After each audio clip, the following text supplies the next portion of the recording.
Vamos para as movimentações políticas da semana, então? O que você chama a atenção em relação a essas movimentações e bastidores? Conta pra gente, Miguel.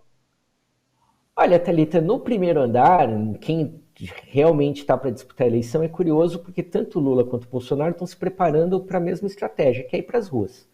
Né? O Sim. PT resolveu antecipar essa movimentação, inclusive já tem a definição de que provavelmente o lançamento da candidatura Lula-Alckmin da chapa seja em São Paulo e a ideia é que seja um ato público. Se fala inclusive no vão do MASP, na Avenida Paulista. Então a ideia é demonstrar força e depois disso o partido já começa a discutir aquelas caravanas regionais que o Lula fez em 2018, fez a caravana pela cidadania em 94, né? E o Bolsonaro está pensando a mesma coisa. Né? O Lula pensa em começar, talvez, pelo Nordeste para demonstrar mais força, e Bolsonaro também pensa em talvez começar pelo Nordeste, porque é onde ele tem menos força. Então nós vamos ter, a partir de abril, uma movimentação de rua desses dois candidatos. Onde a gente teve movimentação foi, na verdade, na zona do rebaixamento, em quem está jogando para escapar da degola. Né? O PSDB, o MDB e a União Brasil, que já foram os grandes partidos brasileiros da direita, da centro-direita nos anos 80, e que hoje estão minúsculos, né? Eles conversaram nessa semana sobre a possibilidade de ter uma candidatura única, que seria ou João Dória ou a Simone Tebet, uma dupla dos dois. O que é interessante a gente perceber nisso? Que essa movimentação excluiu, de propósito, Sérgio Moro. Né? Então a candidatura Sérgio Moro é uma candidatura que, se chegar às eleições, será apoiada unicamente no ego do ex-ministro da Justiça do governo Bolsonaro. É basicamente isso. Ele hoje não tem o apoio do partido, não consegue construir alianças, né? Mas há essa movimentação desses antigos gigantes da política, MDB, PSDB e União Brasil, né, o antigo PFL, sobra aí da Nova República, para uma candidatura conjunta.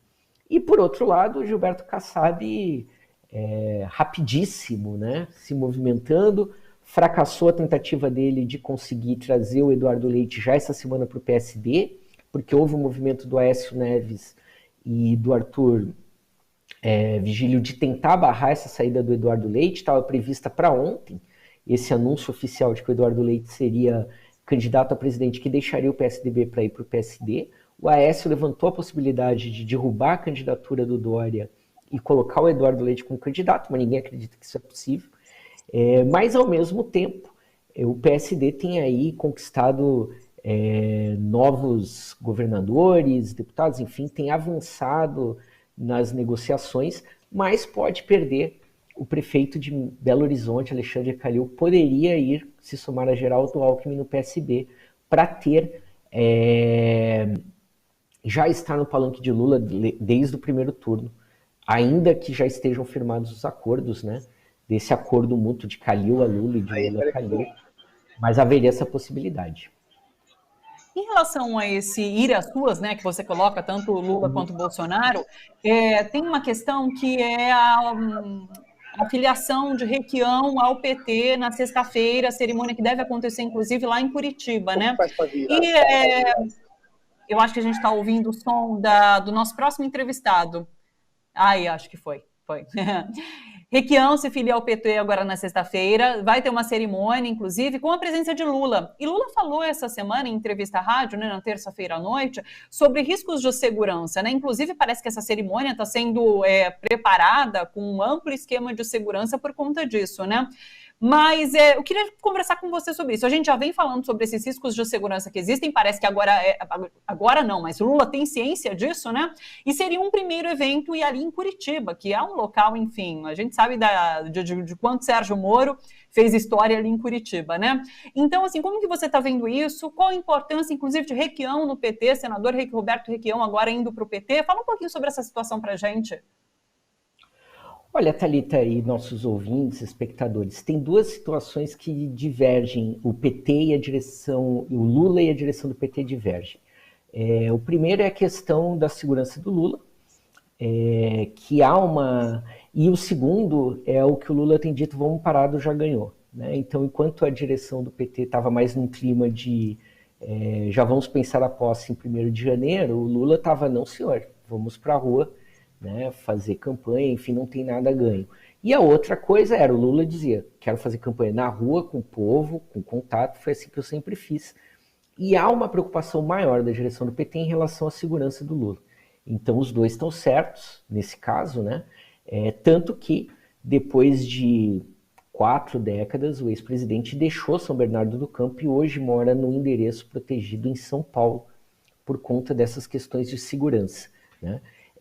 São questões que são muito importantes, porque o que se percebeu desde a caravana do Lula em 2018, antes que ele fosse impedido de concorrer, é que o discurso de ódio, essa polarização criada pela extrema-direita, levou a movimentos que não são exatamente organizados, mas o que a gente chama de lobos solitários.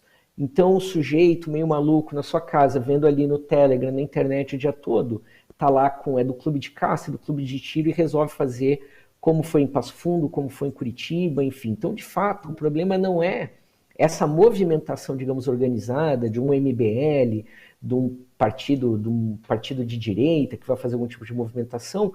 Isso os sistemas de segurança e de inteligência têm. O problema é quando uma pessoa age solitariamente, individualmente, da sua cabeça resolve. Então, por isso, com razão, o PT tem essa preocupação com a segurança do ex-presidente Lula. Por outro lado, o meio termo que eles encontraram nisso foi privilegiar aqueles territórios em que o PT tenha maior controle do espaço, da segurança, etc. Então a atividade no Paraná, ela começa, na verdade, em Londrina. O presidente Lula vai ao assentamento do MST, chamado Ele Vive, vai participar da inauguração de uma agroindústria. E por que o Lula vai começar por ali? Porque ele quer encontrar com as pessoas que participaram da vigília Lula Livre, que ficaram lá acampadas, né, em frente à carceragem da Polícia Federal. Obviamente havia um rodízio, né, de pessoas, etc., mas eram especialmente assentados e acampados do MST, e ele quer esse reencontro. É uma promessa que ele já tinha feito várias vezes, né, de reencontrar aquelas pessoas, e por isso começar as atividades por um assentamento. E depois, então, ele vai para a capital, onde faz a filiação do senador Roberto Requião. Sobre a filiação do Requião, não tenho o que dizer, né? Um dos mais coerentes políticos brasileiros das últimas décadas, né? É um homem de partido, mesmo no MDB, com todos os problemas, permaneceu fiel, tentou lutar, enfim, permaneceu enquanto pôde, agora vem para o PT. Para o PT, é um ganho duplo. É um candidato forte no governo do Estado, um Estado em que o PT nunca teve base social, influência suficiente para ter um candidato a governador, quando muito a Gleisi foi senadora alguns anos atrás, ainda naquele embalo do petismo, etc. Depois ela mesma precisou concorrer a deputada federal, né? Não conseguiria repetir o mesmo desempenho. Então, do ponto de vista político-eleitoral, chega com grandes chances de se eleger. Não se elegendo é um nome de peso para contar no provável governo Lula, né? Em várias funções aí, seja na infraestrutura, seja nas comunicações, seja no próprio trânsito, né? Então, é aquele jogador de futebol que vem para o time já para jogar de titular, né? É uma grande e importante aquisição, ainda que o Requião sempre esteve no mesmo campo político do petismo, da democracia, enfim, né? Deixa eu só finalizar te pedindo uma opinião sobre essa medalha que Bolsonaro recebeu, então, que o ministro da Justiça deu a ele por serviços prestados aos indígenas. A gente ouviu a entrevista, né, de um representante indígena dizendo que eles vão recorrer em relação a essa... eu recebi um comentário muito bom em relação a isso também, quer ver? Deixa eu pegar aqui, olha, falando sobre o cinismo que é aqui, olha...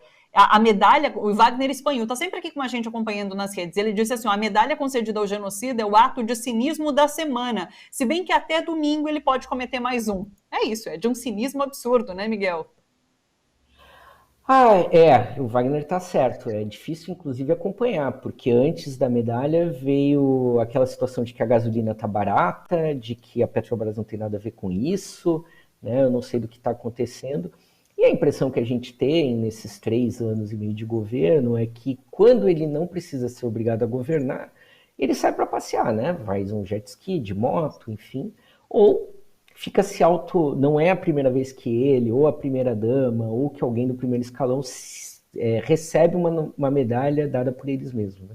E o grau de cinismo é maior quando a gente lembra de dois fatores importantes. Primeiro, que não faz uma semana o governo entrou com uma PL com a urgência de um projeto de lei para liberar mineração em terras indígenas, com o argumento de que é para conter a falta de potássio para fertilizantes, em função da guerra da Ucrânia, sendo que nem há tanto potássio assim em terras indígenas, quanto o processo de mineração de potássio leva aí pelo menos um ano, então certamente não supriria essa demanda emergencial. Então é uma mentira descarada para viabilizar essa liberação. E a outra, de que há uma série de denúncias no Tribunal Internacional de Haia por genocídio, ou seja, de que no processo de ausência, de omissão no combate à Covid-19, propositalmente as etnias indígenas, né, os povos originários aqui do Brasil, foram propositalmente excluídos da rede de atenção, da rede de saúde,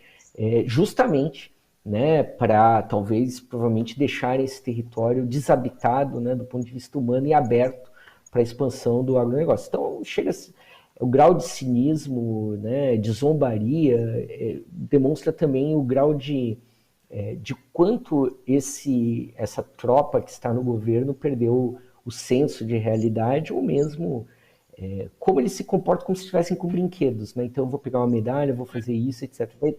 Vai ter muito trabalho para restaurar esse Estado depois de 2023. Que zombaria, né? Que tapa na cara de todos nós.